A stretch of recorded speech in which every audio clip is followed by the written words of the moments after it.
Meu nome é Randy Baldresca.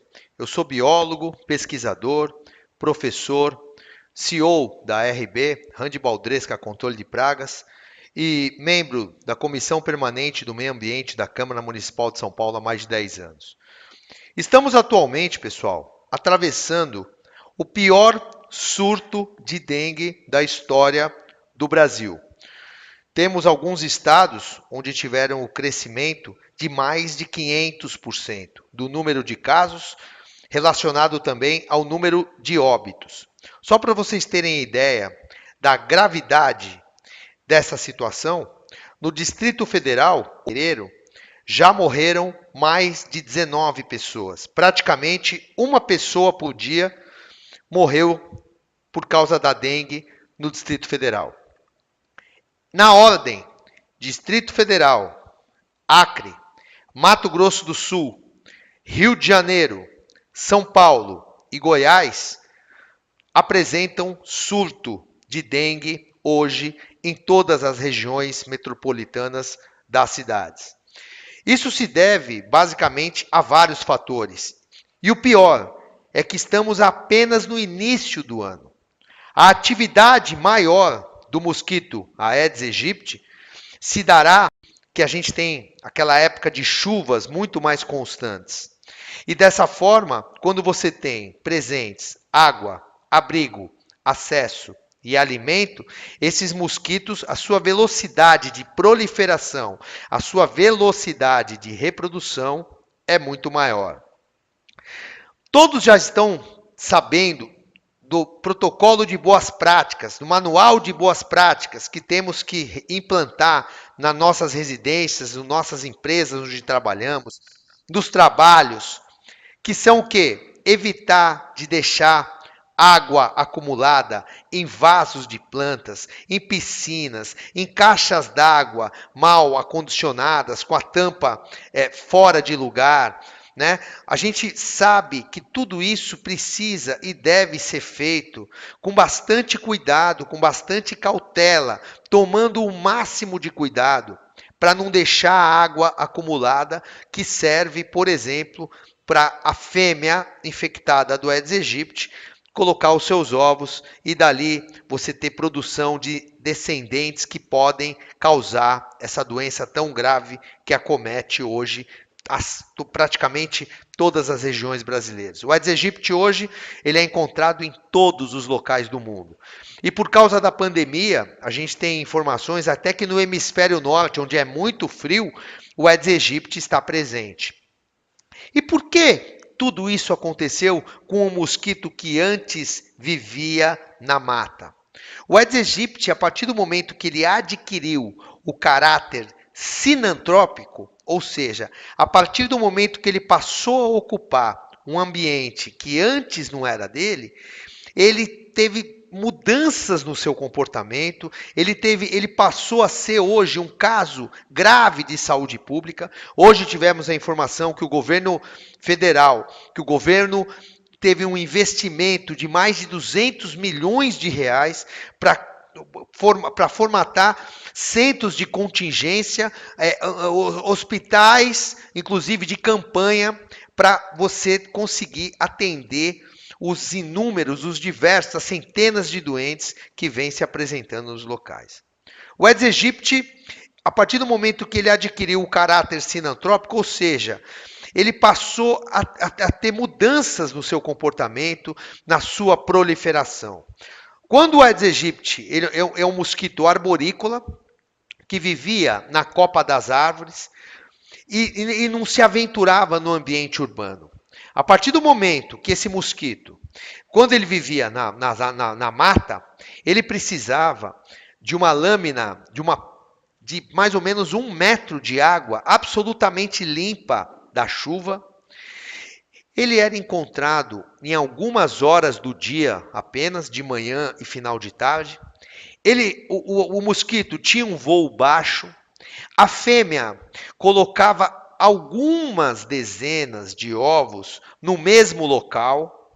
E principalmente no caso do Aedes, eles não transmitiam essa quantidade de doenças que hoje eles são responsáveis em transmitir, como a dengue 1, dengue 2, febre chikungunya, Zika e uma doença muito pouco falada, que eu não vi até agora nenhum veículo de comunicação dizer, que é a síndrome de Guillain-Barré, uma doença gravíssima que acomete os membros inferiores das pessoas, causa uma certa paralisia e por um tempo indeterminado. A gente não tem estudos ainda que dizem quanto tempo essa pessoa fica impossibilitada de se locomover. Essa doença ela é muito comum, principalmente na região norte e nordeste do Brasil.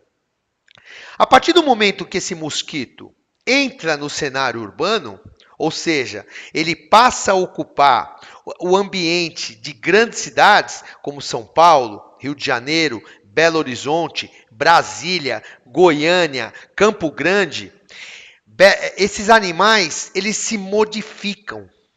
Então, eles passam a se proliferar numa tampinha de garrafa PET. Então, quer dizer, ele precisa de uma superfície de água muito menor de quando ele vivia na mata. Hoje, o Aedes aegypti, praticamente, ele virou um pernilongo. Né? Aliás, ele é primo do pernilongo, a gente pode dizer isso. Por quê? Porque ele é encontrado a qualquer hora do dia. Ele tem uma capacidade de voo, ele adquiriu uma capacidade de voar muito grande. Então, você tem dados hoje, na RB, a gente tem dados que já foram encontrados, notados, identificados, Aedes aegypti no 12º andar de um prédio. Eu costumo dizer que, inclusive, os pernilongos pegam o elevador. Eu moro no 15º andar de uma torre, onde eu vejo pernilongo dentro do elevador. Por quê? Ele se ambientou, ele se adaptou a um ambiente que antes não era dele. Isso acontece com a Aedes aegypti. Mais do que isso, a fêmea passou a se proliferar não em água limpa da chuva, mas em qualquer tipo de água insalubre, ou seja, água poluída, margens de rios, de córregos, de poças, de riachos. Então, hoje o Aedes aegypti ele tem capacidade de se proliferar numa água poluída, por exemplo, coisa que antes não acontecia. A fêmea desse inseto hematófago, ou seja, desse inseto que se alimenta de sangue, passa a colocar centenas de ovos em diversas partes do substrato. Então, até por uma questão de seleção natural, é uma adaptação nova do mosquito, mas principalmente o Aedes passa a transmitir as doenças das quais eu falei. Dengue 1, dengue 2, dengue 3, febre chikungunya, Zika e a doença da qual eu discorri a respeito, que é a síndrome de Guillain-Barré. Nem todo Aedes aegypti, pessoal, está doente, está contaminado. Se fosse assim, o número de óbitos, o número de casos, estaria muito maior do que está hoje. Mas naquelas regiões onde você tem o nível de infestação, o nível de infecção alto, você precisa ter um protocolo adequado de controle. Você precisa ter informações importantes para você mitigar, diminuir a presença desse mosquito na sua casa, na sua empresa, no clube, na fábrica, na indústria, na universidade. O Aedes aegypti, hoje, se ele pica uma pessoa e transmite a dengue, quais são os principais sintomas? Febre alta, dor no corpo, dor nas pálpebras, na região frontal da cabeça, uma desinteria muito grave. E você tem diversos níveis de contaminação dessa doença tão grave. E você tem mais, você tem hoje a presença do vírus 3 e do vírus 4, coisa que não acontecia no Brasil há muitos anos. Por que isso aconteceu? Gente, a gente está atravessando uma fase, um universo cíclico. Nós, em São Paulo, nunca tivemos uma temperatura de 37 graus. Faz um ano, mais ou menos, aqui em São Paulo, a gente teve Mais de 70 mortos numa chuva torrencial que caiu no litoral norte. Todo o Brasil ficou sabendo disso. Esse ano, o nível de enchente do Rio Grande do Sul, de Santa Catarina, atingiu níveis nunca antes vistos naquela região. Então, quando você tem um aumento de chuvas, altas temperaturas, uma umidade discrepante, uma variação de umidade, todos esses fatores favorecem para a proliferação, para a abundância desse mosquito indesejável que vem hoje sendo um problema de saúde pública, como eu falei, no Brasil inteiro. Casos, em comparação, números de janeiro de 2023 com janeiro de 2024, você aqui em São Paulo, por exemplo, teve um aumento de 500% do número de casos e do número de óbitos. Todos sabem que a dengue é uma doença muito difícil de ser contida, porque você ainda não tem profilaxia, você não tem a quantidade de vacinas suficientes para vacinar toda a população.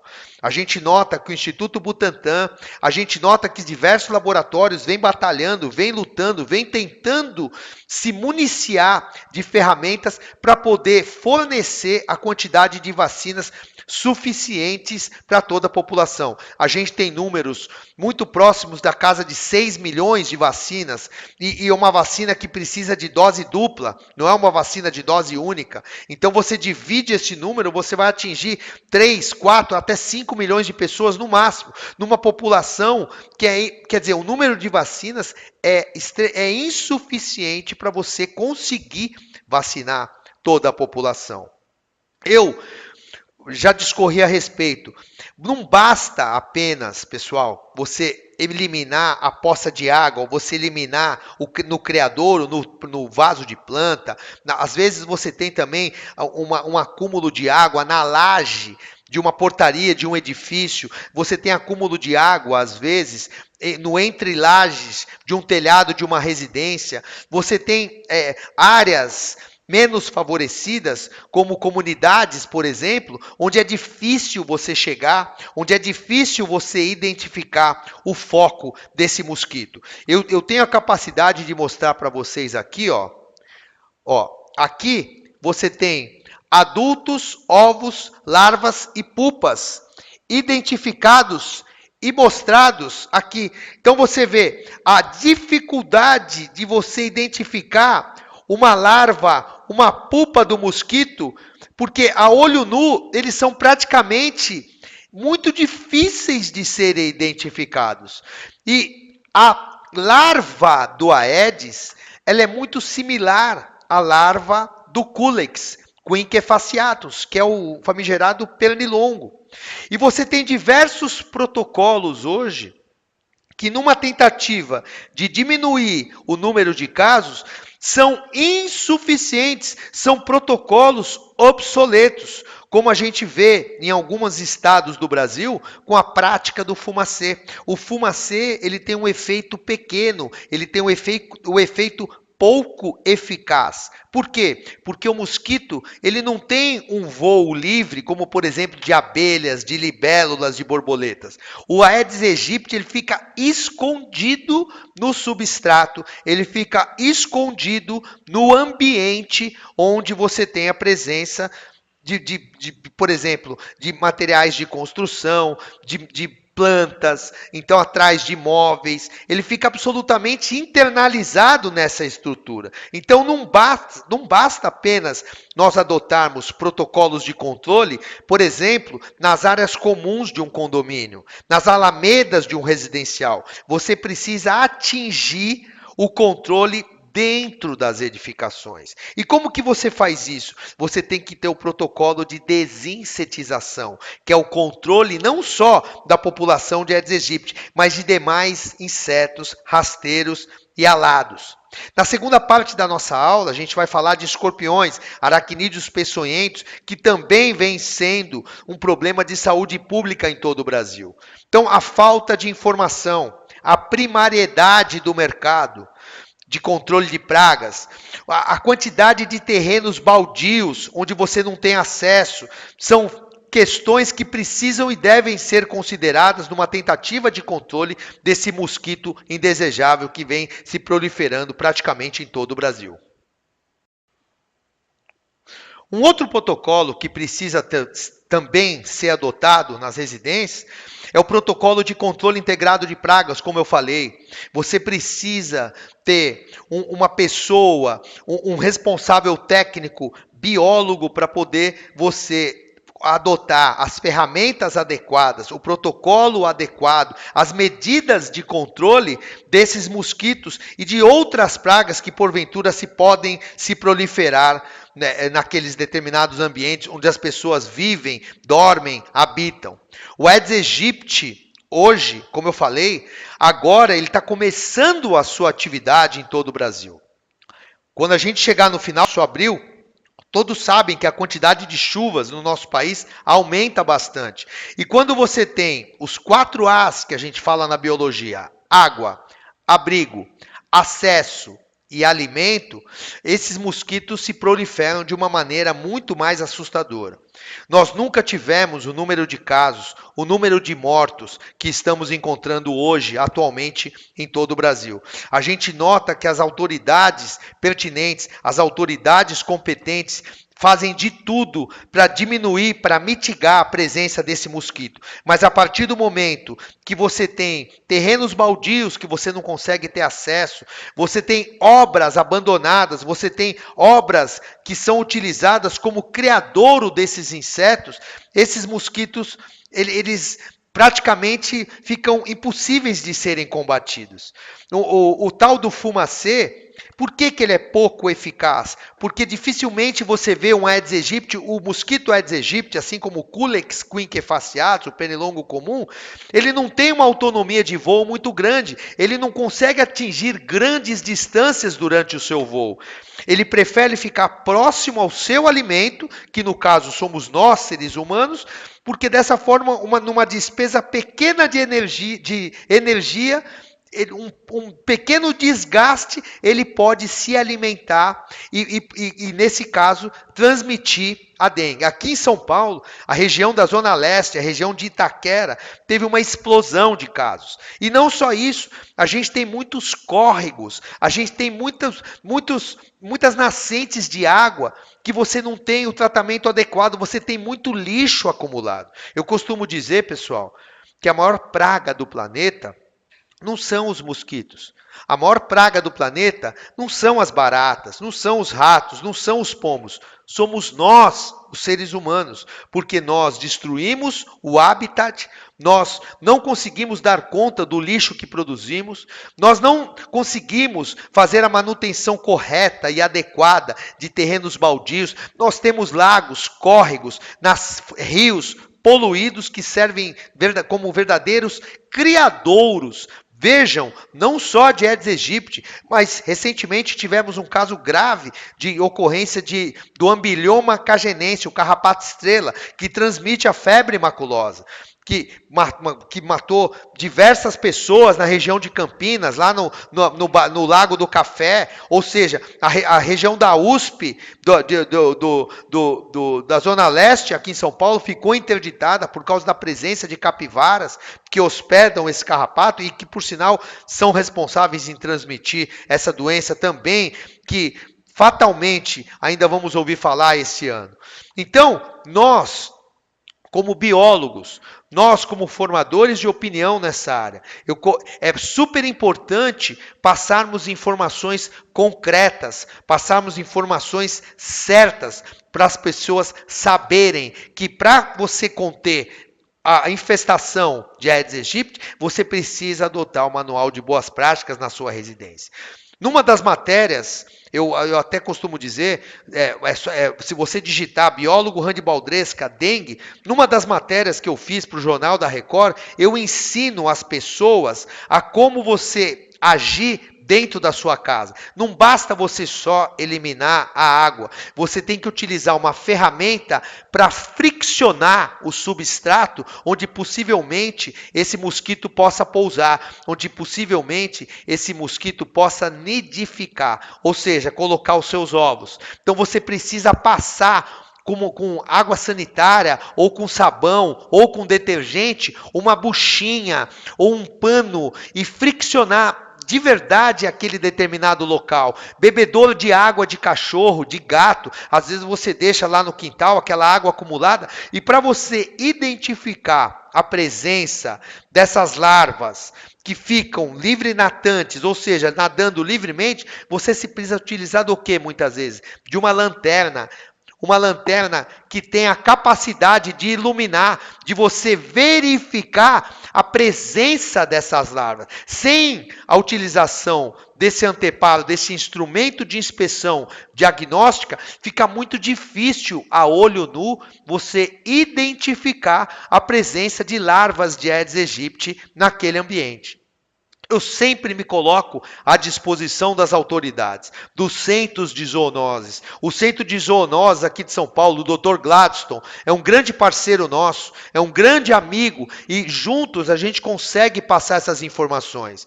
Então, como eu falei, temos que ficar de olho na casa da gente, temos que... a gente não... Pessoal, é super importante a gente saber o seguinte... Se você não pode pegar dengue, eu não aconselho ninguém a pegar dengue. Por quê? Ah, professor, por quê? Porque eu não quero ficar doente, eu não quero sofrer. Claro, é por isso, mas não é só por isso. A dengue, se você adquirir uma vez, você vai ter duas situações. Você vai ter um sintoma leve, mas assim, sintoma leve, uma pequena dor de cabeça, uma febre, 37 graus e meio, uma desinteria talvez, aí você tem que fazer o teste, né? Hoje as farmácias estão fornecendo esse teste rápido para você saber se você tem dengue ou não, e se você tiver o sintoma leve, você vai sofrer menos, mas você pode ter uma contaminação alta, uma quantidade de vírus alta, e se isso acontecer, você tem que ficar sob repouso. Você não tem remédio para dengue. Você tem que ficar sob repouso e fazer a hidratação. Você ingerir líquidos, você ingerir substâncias ricas em minerais, porque dessa forma, depois de uma semana, 10 dias, o seu próprio corpo vai ter a defesa necessária para você combater a doença. Agora, se você já adquiriu dengue, pessoal, você tem que se policiar. Em qualquer situação, utilizar o quê? Repelente. O dietil, por exemplo, é um ótimo repelente. Você tem que, se você for para um parque, se você for para uma praça, se você morar num condomínio e já pegou dengue, já adquiriu a dengue, você tem que utilizar repelente. Por quê? Porque a chance de você desenvolver pela segunda vez, se você pegar dengue pela segunda vez, a chance de você desenvolver a dengue hemorrágica é muito alta. Então, se você estiver em São Paulo, no Rio de Janeiro, em Belo Horizonte, você vai ser medicado rapidamente e a sua chance de sucumbir ou de morrer é muito baixa. Mas se você está numa região erma, se você está num acampamento e você adquirir dengue pela segunda vez, de repente você começa a notar, começa a sair sangue da sua narina, começa a sair sangue do seu ouvido, você começa a sair sangue dos seus orifícios, é um indício, é um sinal de que você está adquirindo a dengue hemorrágica. E a chance de uma dengue hemorrágica ser fatal, ela é muito grande. Ainda mais agora, como eu falei, você tem a presença hoje do vírus 3, do vírus 4, são vírus novos. Todo mundo sabe que o vírus ele é mutante, diferente das bactérias. Por isso que a gente tem o antibiótico. A substância antibiótica, ela é feita para bloquear a cadeia de contaminação, de proliferação das bactérias. As bactérias não mudam a sua forma de agir. Já os vírus não, os vírus são mutantes. Então, quando você tem uma alta proliferação, um alto número de casos, um alto número de mortos, a tentativa de controle, de erradicação, ela fica muito baixa, porque você vai ter a vacina determinante, às vezes, para o vírus 1, para o vírus 2, mas que não é funcional para o vírus 3 e para o vírus 4. Foi o que aconteceu com o quê? Com a Covid. O H1N1 da gripe. O SARS-CoV-2, o vírus da Covid, ele era mutante. Então, de repente, o vírus da África é diferente do vírus da América do Sul, que é diferente do vírus da América do Norte. É a mesma coisa a dengue.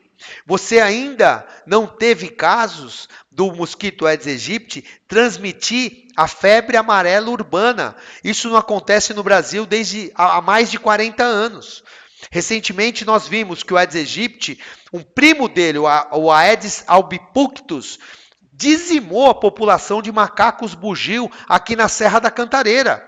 Isso não acontecia também há dezenas de anos, porque o ambiente ele é cíclico, o ambiente ele está em constante movimento, em constante mudança, como eu falei, a 2024. Final de 2023, começo de 2024, a gente chegou aqui em São Paulo a temperaturas da ordem de 37 graus. 37,5, temperaturas nunca antes vistas aqui na região metropolitana da nossa capital. Então, pessoal, espero que essas informações sejam super importantes. Me coloco à disposição de todos vocês para inspecionarem a residência de vocês. Qualquer dúvida, eu sempre digo, o meu telefone é o 11 981 11 41 85. O meu e-mail é o rand@rbcontroledepragas.com.br, porque eu vou ter o maior prazer em discorrer e esclarecer dúvidas, informar, elucidar, esclarecer as pessoas que agem passivas de um problema de saúde pública, de um número de casos que está aterrorizando, que está assombrando o nosso país. E como eu falei, o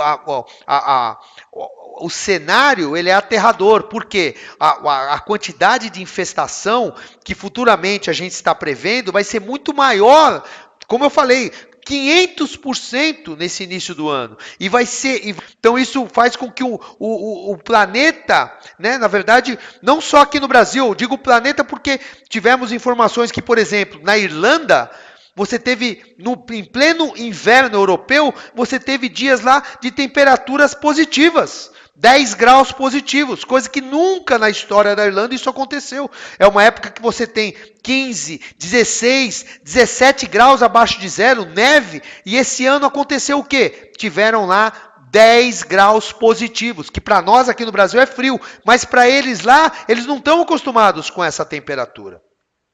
E o mosquito Aedes aegypti, ele utiliza o quê? Como ferramenta de transporte? Os nossos carros, nossos veículos de transporte de alimentos, trens, navios, aviões. O Aedes aegypti consegue tranquilamente ir de um país para o outro, através da bagagem de aviões. Os nossos aeroportos possuem mata, possuem água, como eu falei, os 4 As, possuem abrigo, possuem alimento, possuem acesso a esses aviões estarem levando indivíduos contaminados com vírus diferentes do que os vírus que determinado país possui. Então, eu espero que tenha atingido, através desse curto espaço de tempo, e municiado vocês de informações importantes, de informações pertinentes acerca dessa doença tão grave que vem acarretando a quantidade de número de óbitos, a quantidade de número de infectados no nosso país. É um prazer estar aqui. Eu costumo dizer que o meu objetivo é justamente esse: informar, elucidar, esclarecer questões não só acerca de Aedes aegypti, mas das demais pragas urbanas que assolam e que vivem no nosso ambiente urbano, junto da nossa casa, do nosso trabalho. Na próxima parte, a gente vai estar falando de Titius cerulatus, que é o escorpião amarelo, que hoje também vem sendo